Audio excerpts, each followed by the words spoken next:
Tudo bem? Sou Roberto Dumas, professor do IBMEC de Soluções Corporativas, sou economista há mais de 25 anos, trabalhei em várias instituições financeiras aqui no Brasil e no exterior, passei 4 anos na China e o objetivo desse bate-papo hoje é justamente falar o que nós poderíamos esperar para a economia global e brasileira após o Covid-19. Veja, depois do que aconteceu, o que tem acontecido com o impacto do Covid-19, ele está sendo absolutamente desastroso em todos os momentos. Começou na China e passou o epicentro para a Europa e provavelmente deve ter o epicentro nos Estados Unidos.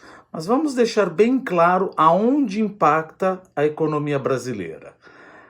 O Covid-19, ele tem a característica de ser um choque de demanda. O que é um choque de demanda? As pessoas passam a procurar menos coisas, porque elas ficam em casa.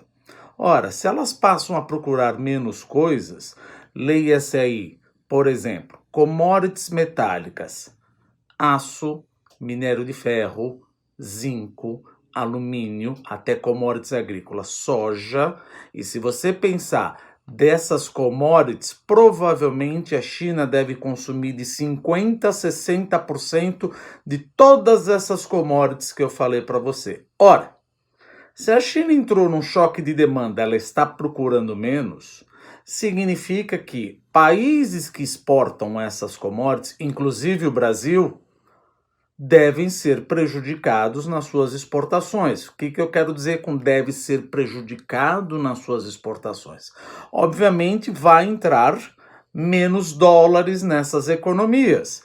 Se vai entrar menos dólares nessas economias, você já começa a perceber e fazer o nexo causal que o câmbio dessas economias deve depreciar. E o pior ainda não acaba aí. Como nós já estamos vendo que se trata de uma crise mundial, existe a tendência de, quando você está numa crise mundial, muitos investidores correrem para o dólar. Então, olha a tempestade perfeita. Entrará menos dólares no país e, além do que, os dólares que existem vão acabar saindo. Por isso a nossa depreciação cambial.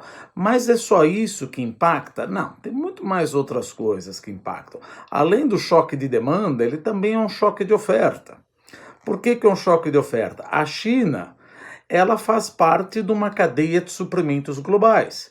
Então, quando a China parou, janeiro, fevereiro, isso prejudicou o que? Cadeias de suprimento e segmentos econômicos como carro, autopeças, farmacêutica, eletroeletrônicos, onde você comprava esses bens intermediários para montar no seu país, só que chegava, essas empresas localizadas na China estavam em quarentena, não tinha como exportar para o nosso país. Então veja como acontece: choque de demanda e choque de oferta.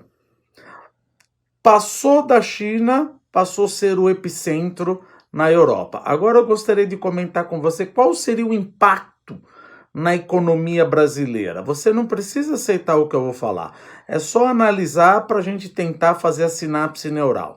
Primeiro, a gente sabe que economia nós temos 4 motores: consumo, investimento das empresas privadas, governo, gastos do governo e exportações líquidas, que se trata de exportação menos importação. Vamos falar uma a cada um.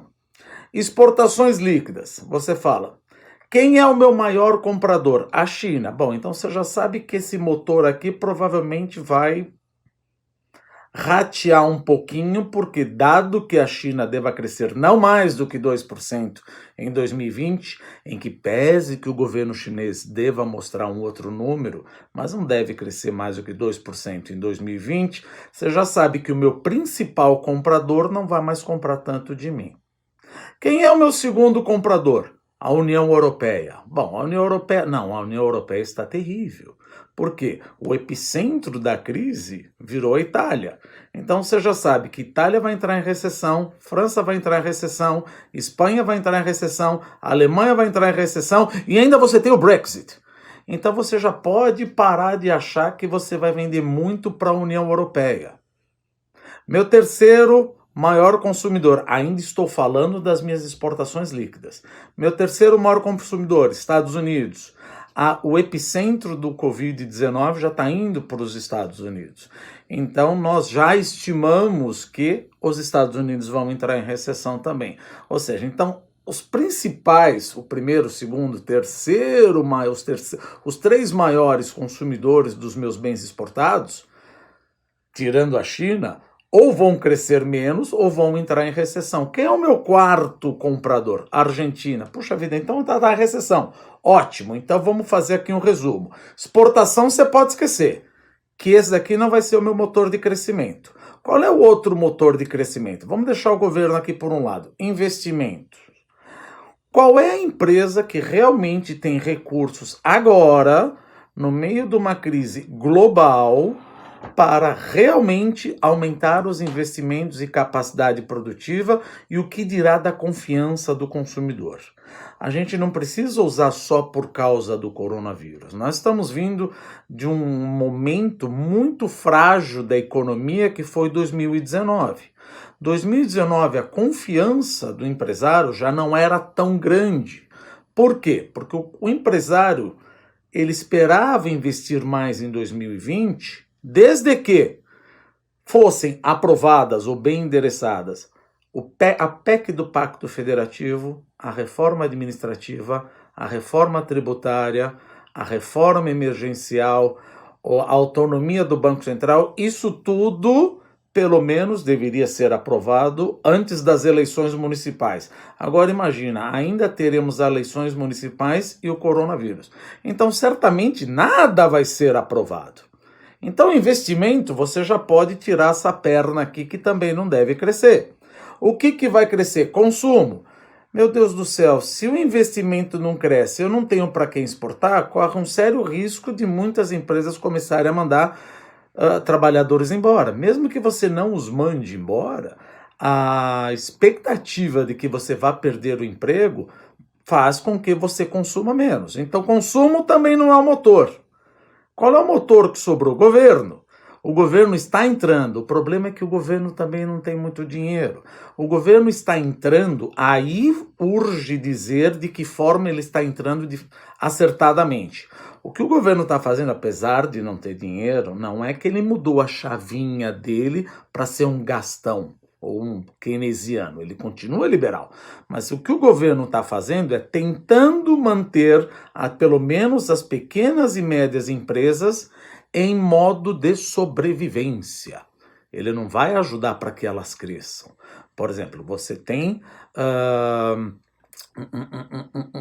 um aparelho, ou seja, um programa de 40 bilhões de reais que será dado diretamente aos trabalhadores, passa pela empresa, mas cai diretamente na conta do trabalhador, para que a renda continue e você mantenha a economia brasileira no modo de sobrevivência. Mas para que você quer manter a economia no modo de sobrevivência?